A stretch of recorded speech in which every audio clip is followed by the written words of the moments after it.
What's up, y'all? Welcome to the channel. My name is Scott. This is Metal Album Reactions, and we're going to do an album review today.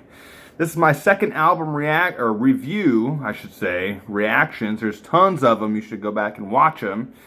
But yeah, so guys, I started doing album reviews because the album reactions were causing too many copyright issues. I couldn't keep up. I was getting slammed every single time I uploaded something. I mean, it was basically, I would have videos that would go up and they would be blocked by like every single country except for the United States, or maybe all countries. And I'd have to go back and figure out, okay, well, how much of this song do I leave in there? How much of this part? How much of this?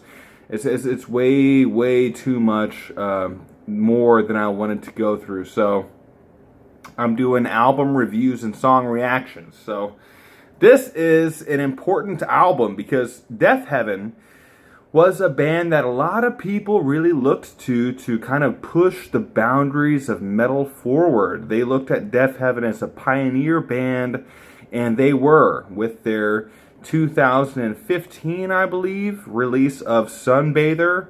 That was an extremely well-produced, well-put-together amalgamation of black metal, shoegaze, and post-rock as well. It's crazy to hear a black metal album that sounds like it's straight from the horns and mouths of angels and not from demons, but that was the album. So if you haven't heard Sunbather, go check that out. But this is Deafheaven's fourth album, from what I'm told.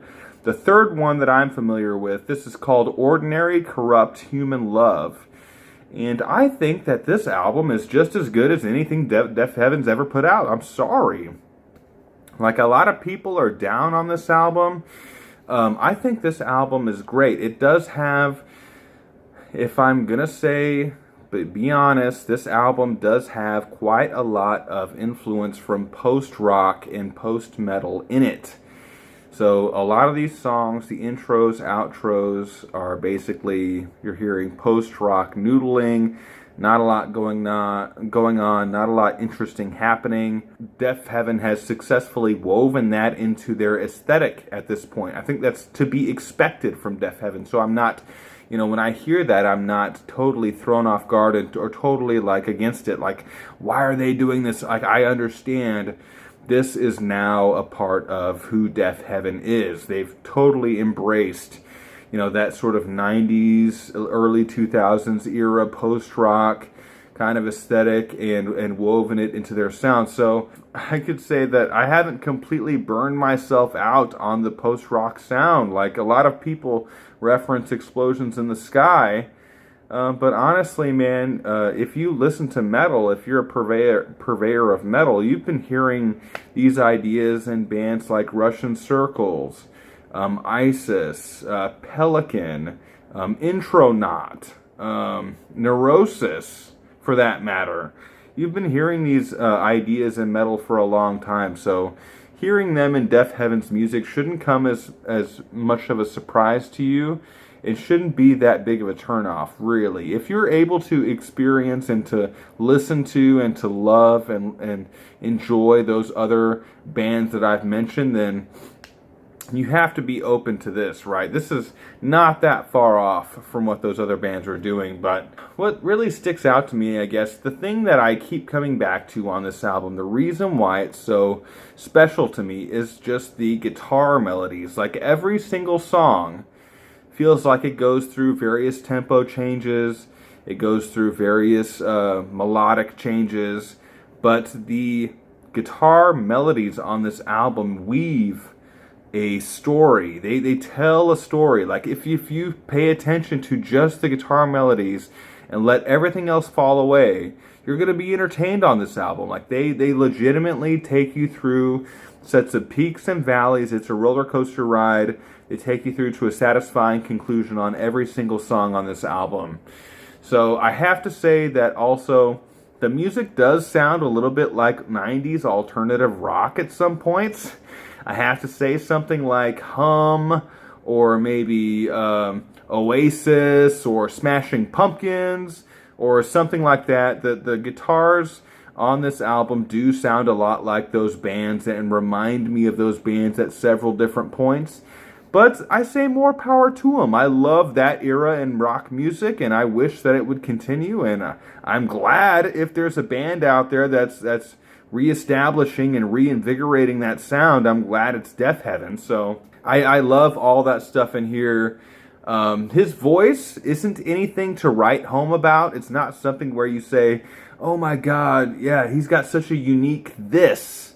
You know, there's nothing unique per se about his voice. It blends in very nicely to the rest of the instrumentation, though it's not out in the front. It's not louder than everything else in the mix, so there is that. But I would just say that his voice is something that I deal with. I understand it. I contemplate it, but it's not something that I spend a lot of time focusing on, just because it seems like it blends in. It's another instrument in the mix of everything else that's going on. It creates, it's a part of, and it creates this cliched wall of noise effect, but it's true. If you listen to most albums, the vocals seem to be front and center of the album. They're the loudest, they take up the most space, but not the case in this band. The vocals in this band are going to be very subdued. They're going to be middle of the pack. They're going to be in the background. And that's just the way it is. I don't have a problem with it. Some people do, but overall, this is a surprisingly good album with a lot of sweet, effective melodies in it. Lots of black metal and post-rock. If you're somebody like me, you're probably going to pull a lot from this album that you're going to enjoy. Just be careful that if you listen to this album and you're even a little bit sleepy, you will fall asleep during the course of this album, man. This album is like a lullaby. So you have to be awake. It has to be before 6 p.m. It has to be in the middle of the day sometime. Just listen to this album. Don't listen to it at 9:30 at night or 10 o'clock at night when you're already sleepy. You will fall asleep during this thing, guaranteed. There are a couple of songs about this, or from this album, that I am excited to talk about. The first one is Honeycomb. So Honeycomb has a typical extreme metal intro. There are blast beats, post-rock guitar passages over blast beats. That's pretty fucking cool, man. You don't hear that all the time. Nice black metal section after that. His voice isn't louder than the rest of the mix, of course. The guitar melody, though, keeps evolving throughout this track. Again, this reminds me of some 90s alt rock, metal, Smashing Pumpkins. It has that sort of vibe. I'm not saying they employ all the same musical techniques or they have all the same sounds, but it just has that vibe. So I don't know how else to describe it, but there's a bona fide guitar solo in the middle of this track, so that's pretty cool. There's a pretty cool guitar melody that they keep returning to over and over. I like refrains like that because I think they give tracks consistency. A track needs to have some sort of consistency to be memorable, and if you have a refrain that's effective, then it can pull all of the different elements of the track together and create a cohesive whole, so that was really cool. There's a post-rock outro to the song. I could see how somebody would say that this part was unnecessary and just needed to be cut out. That's totally a valid criticism.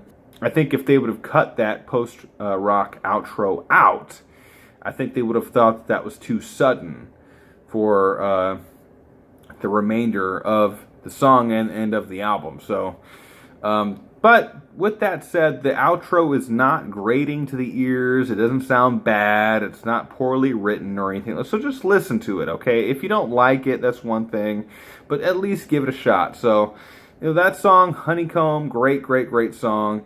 The next song that I wanted to talk about was called Glint. There's a great black metal section on this track after about the first 2-3 minutes were a post-rock intro on this track. So that was nice. That was a nice relief. The guitar melody, again, it feels like it's taking you on a journey. So every single time you listen to one of these songs, you're introspecting, you're reflecting, there's nostalgia, there's all types of emotions running through your body and your mind and your head, and then you're being taken through these various different stages from one idea to the next, from one memory to the next to the next. It's constantly moving like this. It's a crazy sensation, but that's what you feel whenever you're listening to these songs. This song is probably going to appeal to a lot of people. The growling is so buried in the mix, I honestly don't think a lot of people are going to be upset about this, or upset about the growling.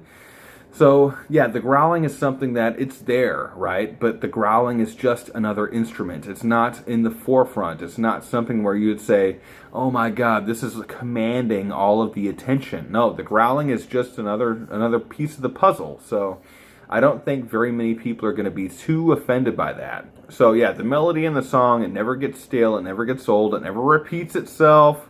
They've got so many great riffs that they lay down on this song and on this album. It's not like you have to worry about counting riffs or how many times have they used that riff. Don't have to worry about that.